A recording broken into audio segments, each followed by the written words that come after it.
সুস্বাগতম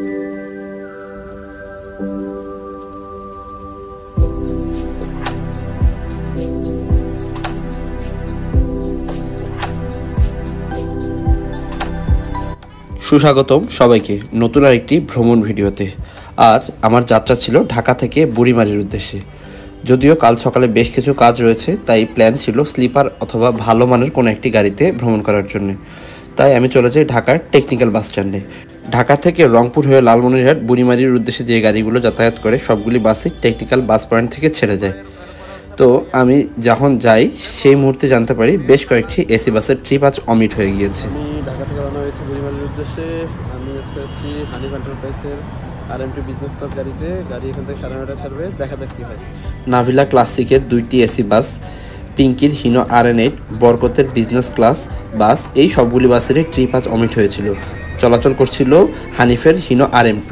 বাট বাস যখন এসে দাঁড়ায় তখন পেয়ে যাই হিনো RN8-এর এই বাসটি, যেটি একসময় ঢাকা থেকে জয়পুরহাট রুটে যাতায়াত করত, কিন্তু এখন ঢাকা থেকে লালমনিরহাট হয়ে বুড়িমারি পর্যন্ত যাত্রী সেবা দিয়ে যাচ্ছে। এছাড়া বুড়িমারি এক্সপ্রেস এবং শাহালি পরিবহনের বাসগুলো, অর্থাৎ যেগুলো এসি, সেগুলো বুড়িমারি পর্যন্ত চলাচল করছিল। তো এবার বাসে ওঠার পালা। বাস যদিও 9:30টায় ছিল, বাট বাসের দরজায় খুলে 9:40-এ যাত্রী সংকটের কারণে একটু দেরি করছিল। বাসে উঠেই দেখলাম বাসে টোটাল বিজনেস ক্লাস ইনফরমেশন, অর্থাৎ 2:1 করে টোটাল 28টি সিট রয়েছে। সবগুলি সিটই বিজনেস ক্লাস এবং প্রতিটি সিটের সাথে রয়েছে একটি করে লেগ রেস্ট। এবং সিটগুলোর ছবিতে অতটা চওড়া দেখা না গেলেও একটি মানুষ খুব স্বাচ্ছন্দ্যের সাথে বসে এই বাসে ভ্রমণ করতে পারে। যথেষ্ট পরিমাণ লেগ স্পেস এবং প্রতিটি যাত্রীর জন্য দুপাশে হাতলের সুবিধা ছিল। সামনে ছিল ড্যাশবোর্ড এবং মাথার উপরে ঠিক বাসের ফ্রন্ট গেট দিয়ে ওঠার পরে এখানে একটি এসির ভেন্ট রয়েছে। প্রতিটি সিটের সামনেই পানি রাখার জায়গা রয়েছে এবং বাসের শুরুতে ওঠার সময় হাতের ডান দিকে একটি ছোট্ট ফ্রিজও রয়েছে, যেটি আসলে বিজনেস ক্লাস হুন্দাই বাসগুলোতে এবং হিনো RN8-এর এই বাসগুলোতেই দেখা যায়। আমার বাসের টাইম ঢাকা থেকে 9:30টায় থাকলেও ঢাকা থেকে বাসটি ঠিক রাত 10টায় ছেড়ে যায় এবং ঢাকার কল্যাণপুর হয়ে যাত্রী নিয়ে পুনরায় সে বুড়িমারির উদ্দেশ্যে রওনা করে। রাস্তার কন্ডিশন দেখে মনে হচ্ছিল আজ মোটামুটি ভালোই রাস্তায় বাস এবং ট্রাকের চাপ রয়েছে, তাই গাড়ি খুব দ্রুত চালাতে পারছিল না। যদিও ড্রাইভার যথেষ্ট অভিজ্ঞ, যা মনে হলো কথা বলে। গাড়ির শুরুর দিকে গাড়ির স্পিড ছিল 30 থেকে 40-এর মাঝামাঝি। কখনো কখনো রাস্তা যখন গ্যাপ পেয়েছে সেক্ষেত্রে গাড়ির স্পিড 60-65 পর্যন্ত উঠেছিল ঢাকার চান্দুরা পর্যন্ত। রাত 10:20 নাগাদ আমার বাসটি পৌঁছে যায় ঢাকার সাভার বাস স্ট্যান্ডে। এখানে যতটুকু দেখলাম 2 থেকে 3 জন প্যাসেঞ্জার উঠেছিল। হিনো RN8-এর এই বাসগুলো বেশ কয়েক বছর আগে আমাদের দেশে আসে। হানিফ, শ্যামলী, পিঙ্কি পরিবহন, SB সুপার ডিলাক্স, এরকম বেশ কিছু বড় বড় কোম্পানি এই বাসগুলো নিয়েছিল, কিন্তু পাশ স্বল্পতা এবং অন্যান্য দিক বিবেচনা করে এই পরিবহনটি, অর্থাৎ এই মডেলের যে চেসিসটি, সেটি বাংলাদেশে খুব একটি ভালো ব্যবসা করতে পারেনি। তো বলা যায় মোটামুটি ফ্লপ একটি সিরিজ এই হিনোর এই মডেলটি। এছাড়া হিনোর নর্মাল যে সিরিজগুলো বাংলাদেশে আসে, হিনো AK1J এবং হিনো RM2 যথেষ্ট চাহিদা রয়েছে এবং হিনো RM2 এই বাসগুলো এখনও খুব ভালো সার্ভিস দিয়ে যাচ্ছে, যে বাসগুলো পুরনো রয়েছে। ঢাকার চন্দ্রা বাস স্ট্যান্ড পার হয়ে কিছুটা সামনে এসে আমার সামনে পড়ে যায় পাবনার সরকার ট্রাভেলস। যদিও অনেক প্রবীণ একটি অপারেটর, এই বাসটি নারায়ণগঞ্জ থেকে পাবনার রুটে যাত্রী সেবা দিয়ে থাকে। আমার বাসের এই মুহূর্তে গতি ছিল 80-90, কোনো জায়গায় 100-105 পর্যন্ত আমি স্পিড পেয়েছিলাম। ড্রাইভার সাহেব যথেষ্ট স্কিল্ড ছিল, তাই খুব সাবধানতার সহিত গাড়ি চালাচ্ছিলেন। তবে গতি যথেষ্ট ছিল, বাট গাড়ির ভিতর থেকে বোঝা যাচ্ছিল না গাড়ির গতি।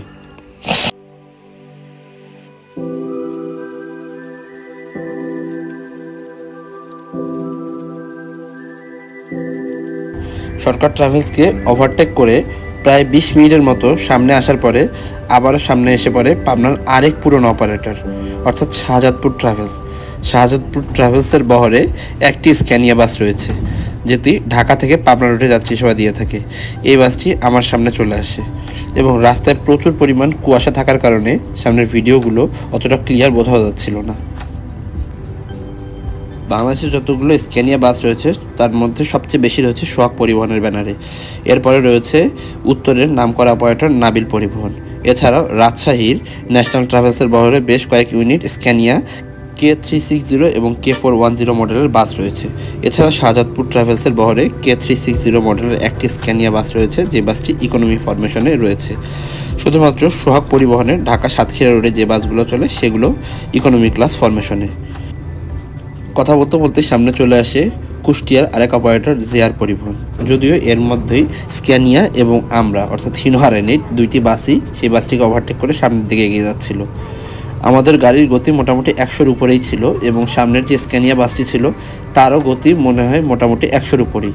তাই আমাদের ড্রাইভার বেশ কয়েকবার ডিপার এবং হর্ন দেওয়ার পরেও স্ক্যানিয়া আমাদেরকে কোনোভাবেই সাইড দিচ্ছিল না সামনে এগিয়ে যাওয়ার জন্য। এবং যখনই আমরাও চেষ্টা করছিলাম কিন্তু সামনে বাস অথবা ট্রাক চলে আসছিল। আজ রাস্তায় প্রচুর পরিমাণে রাশ ছিল গাড়ি এবং ট্রাকের।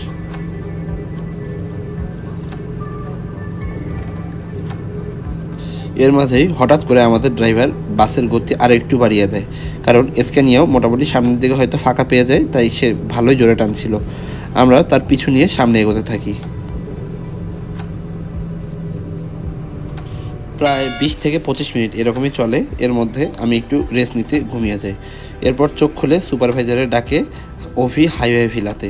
আমার বাসটি যেখানে দাঁড়িয়েছিল পাশেই ছিল ঢাকা থেকে পঞ্চগড় রুটের চলাচলকারী Hanif Volvo multi axle B7R মডেলের একটি বাস। উপরে যাই, উপর থেকে কিছু খাওয়া দাওয়া শেষ করে নিচের দিকে নামি এবং সামনের দিকে বেশ কয়েকটি হানিফের বাস ছিল, যেগুলো সবগুলো মোটামুটি উত্তরের। সামনে যে কয়েকটি বাস পেয়েছিলাম সবগুলোই হিনো AK1J মডেলের। এর মাঝেই আমাদের যাত্রা বিরতি 25 মিনিট থাকা সত্ত্বেও আমরা মোটামুটি 45 মিনিট থেকে 50 মিনিট অপেক্ষা করি এবং আমার বাসটি আবার যাত্রা শুরু করার জন্য প্রস্তুত হচ্ছিল। যমুনা সেতু পার হয়ে সিরাজগঞ্জের কড্ডার মোড়ের একটু সামনে থেকে সিরাজগঞ্জ রোড পর্যন্ত ভালোই জ্যাম ছিল, তাই আমাদের ড্রাইভার সিরাজগঞ্জ শহরের ভিতর দিয়ে রায়গঞ্জ এসে পৌঁছায় এবং সেখানে হোটেল বিরতি শেষ করে আবারও রওনা হয় বুড়িমারির উদ্দেশ্যে। কিছুদূর আসার পরে আমরা পুনরায় গুগল ম্যাপের সহযোগিতা নিয়ে দেখতে পাই সামনেও ভালোই জ্যাম রয়েছে, তাই ড্রাইভার বাস একটু উল্টো দিকে ঘুরিয়ে অর্থাৎ আবার ব্যাক গিয়ারে যে পিছনে নিয়ে একটি ভিতরের শর্ট রুট দিয়ে আবারও রওনা হয় উত্তরের দিকে। কিছু দূর যাবার পরেই সামনে পেয়ে যায় হানিফ এন্টারপ্রাইজের আরেকটি হিনো AK1J মডেলের বাস। আমার সামনে যে বাসটি ছিল পরবর্তীতে জানতে পারি এই বাসটির যাত্রা ছিল গাইবান্ধা পর্যন্ত। ঢাকা থেকে গাইবান্ধা রুটে এই বাসটি আজ যাত্রী নিয়ে যাচ্ছিল। আমার এই দীর্ঘ যাত্রাপথে আমার বাসের যে ড্রাইভার ছিলেন মানিক ভাই, তার মুখে শুনতে পারলাম তিনি একসময় শাহসুন্দর পরিবহন চালাতো এবং সে ওই মুহূর্তে ট্রেনের সাথে অ্যাক্সিডেন্ট করে। বাট সে মোটামুটি তখন কিছু হয়নি, একটু কেটে গিয়েছিল, বাট এখন সে সুস্থ রয়েছে। এবং গাইড হিসেবে ছিলেন মহাদেব দাদা। দুজনই যথেষ্ট ফ্রেন্ডলি এবং খুব ভালো ব্যবহার করেছে এবং যাত্রীদের খুব ভালো একটি সার্ভিস দিয়ে তারা ঢাকা থেকে বুড়িমারি পর্যন্ত নিয়ে এসেছে। প্রায় 30 থেকে 40 মিনিটের মতো আমরা এই বাসটির পিছু নিয়েই মোটামুটি বগুড়ার কাছাকাছি পৌঁছে যাই।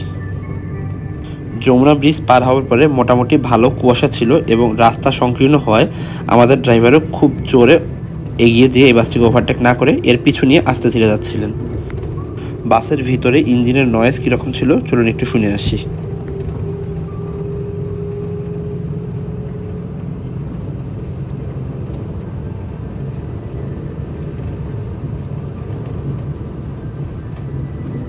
গ্রামের ভিতরে শর্ট রাস্তা হওয়ায় আমাদের ড্রাইভার বুঝে শুনে গাড়ি চালাচ্ছিলেন। গাড়ির গতি মোটামুটি 60-65 এর উপরে কখনোই ওঠেননি। প্রায় মিনিট 30-এর মতো যাবার পরে এখানেও একটু জ্যাম লেগে যায়। সামনে পড়ে যায় দিনাজপুরের শ্যামলীর এনআর ট্রাভেলসের হুন্দাইয়ের একটি বাস। এরপরে যে কয়েকটি বাস ছিল মোটামুটি সবগুলোই হানিফ এন্টারপ্রাইজের বাসই ছিল।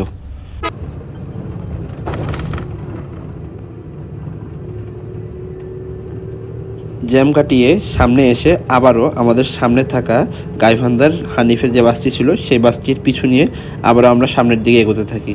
যদিও এই জায়গায় বাসের গতি আমার কাছে কিছুটা দ্রুত মনে হয়েছে, অর্থাৎ আগে যে স্পিডে চলছিল তার চেয়ে কিছুটা জোরে এই বাসটি যাচ্ছিল।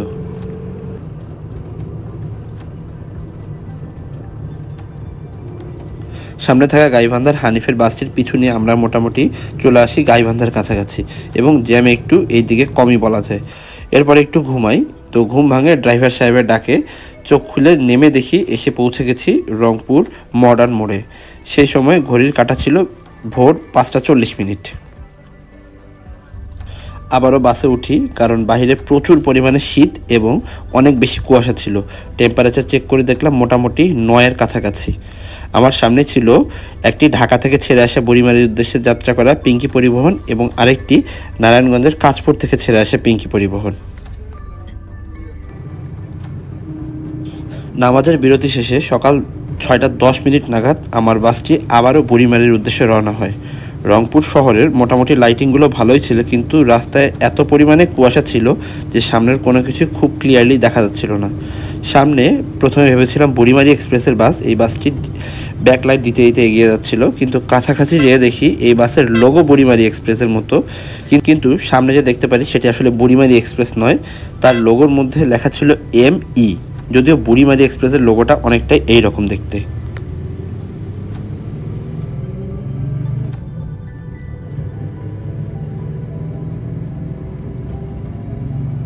এত পরিমাণে কুয়াশা থাকায় আমার গাড়িটি হোটেল বিরতির পর খুব আস্তে ধীরে এগিয়েছে, কারণ প্রচুর কুয়াশা ছিল। কিছু সময় পর যখন দিনের আলো ফোটে তখন কুয়াশা আরও প্রখর হয়েছে, মনে হচ্ছিল মেঘের মাঝ দিয়ে আমরা এগিয়ে যাচ্ছিলাম। এখন সকাল, ঘড়ির কাঁটায় 8:20 হয়ে গিয়েছে। আমার যাত্রা মোটামুটি শেষ, আমি কিছু দূর পরেই নেমে যাব। আজকের যাত্রা এই পর্যন্তই, আবারও দেখা হচ্ছে নতুন কোনো ভিডিওতে।